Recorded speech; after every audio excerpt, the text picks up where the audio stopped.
Magandang gabi po, Pilipinas. Magandang gabi po sa inyong lahat. Ako po si Rendon Labador at kasama ko po ang Team Malakas, si Marky Tan, si Rosmar, at ang aming crew, Tito June, Master TV, Nathan, Simon Tenten, Haring Bangis at Anjo, para po magbigay sa inyong lahat ng isang public apology sa nangyari sa Coron issue. So, ayun po, dito po kami lahat para po humingi ng dispensa sa nangyari. Alam po namin, mali po yung ginawa namin. Sumobra po kami sa action sa nagawa namin. And humingi po kami ng dispensa, gawa ng nagpadaan kami sa emosyon. Tao lang din po kami, nagkakamali po kami. And ina-admit naman po namin yung pagkakamali namin. Ayun po, pasensya na po kay Ma'am Jo sa munisipyo at lalong-lalo na po kay Mayor at syempre po sa bayan po ng Coron, Palawan. Sorry po talaga na parang pinost ko na never again Coron. Hindi ko po sinasadya na i-generalize po kayo. Nagpadala po ako sa bugso ng damdamin at yun po yung pinakamaling nagawa ko. And humihingi po ako ng tawad. Alam ko pong pagkakamali ko po yun. Sana po mapatawad niyo po ako. At gusto ko rin pong linawin na pumunta po kami doon sa munisipyo bilang hindi isang celebrity, hindi bilang isang influencer, at hindi bilang, lalo na, hindi bilang Rendon Labador, Rosmar, or Marky Tan na nagreklamo. Pumunta po kami doon dahil bilang isang Pilipino, simpleng tao na nasaktan sa nangyari dahil sa isang comment ng isang public servant.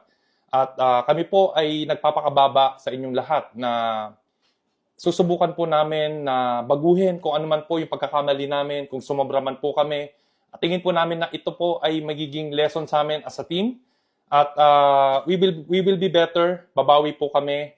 At hindi po ito magiging hadlang sa advocacy namin na makatulong at makapagbigay ng inspirasyon sa lahat po ng taong nangangailangan. Ang Team Malakas po ay magpapatuloy at hindi po kami titigil sa pagbibigay ng kasiyahan, charity sa tao. Sa mga tao nasaktan po, sana po patawad yun na po kami. At tungkol naman po dun sa sinasabi po na gusto raw po kaming i-persona non grata sa Coron, Palawan. Ayun po, Mayor, kung tingin niyo po na yun po yung magiging patas na desisyon para sa nangyari at kung yun po yung parusa sa nagawa po namin, ayun, humihingi po talaga kami ng tawad. Pero kung tingin niyo po yun po talaga, maluwag po namin tatanggapin.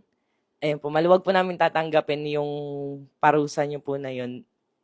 Ayun, bottom line po, yun, Ma'am Jo, pasensya na kung naging ganun ang aking aksyon, kung napasobra man, at mga tao sa munisipyo, kung naramdaman nyo po na disrespect ko po kayo, at lalong-lalo na po sa mahal nating mayor. Mayor, wala po akong masamang intensyon para kayo po ay i-disrespect. Nirespeto ko po kayo bilang leader ng Coron. At saludo po kami sa lahat po ng inyong nagawa. At sana, Mayor, kung makakarating man po sa itong video na to, ako na lang po sana ang tatanggap ng persona non grata dahil nakita ko po ang sinseridad ng mag-asawang Nathan at Rosmar sa pagtulong. Sana po ako na lang po ang bigyan ninyo ng persona non grata. At hiling ko po na sana kung ito man po ay maging matutuloy, gusto ko pong hilingin sa inyo, Mayor, na sana bigyan nyo pa po ako ng huling pagkakataon na makadalaw sa Coron dahil po napangako ko po sa aking pamilya na ipapasyal ko po sila sa Coron para makita ko po sila maging masaya. So yun, Mayor. Maraming salamat po. Pasensya na po talaga sa nagawa po namin. Humingi po kami ng tawad sa lahat po ng tao.